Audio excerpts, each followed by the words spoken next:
Just a quick video. I want to show you a couple of quick shortcuts that we could use instead of doing it this way that I showed you in the last video. So let's just run this and recall how this works. If I type a 5 here and a 6 here, I get 11, and that's because I converted right here my num1 and num2 into ints. That's fine, totally works fine. But what I could do as a shortcut is understand that this thing right here, what's happening is it's getting my input, and then this thing, so my input was like 5. So what happens is this thing pretty much, disappears. Oops. That thing disappears and a 5 appears there like that. That's what is kind of going on behind the scenes, okay? So rather than putting our int here, we could actually put up here int and then put this whole thing into the brackets of the int, and that will work just as well. Do the same thing for the second number here. Delete these, and I'll try this again. 5 and 6, and you can see it works just fine. If I take away these ints,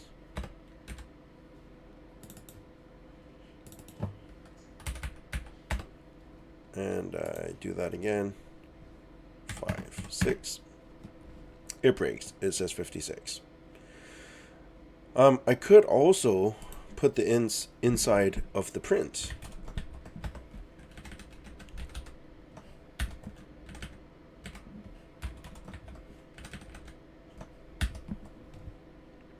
Okay, so yeah, so instead of printing those numbers, I'm first converting it. Did I do this right? Yeah, I'm first converting it into a number inside of the print statement. Let's see if that works.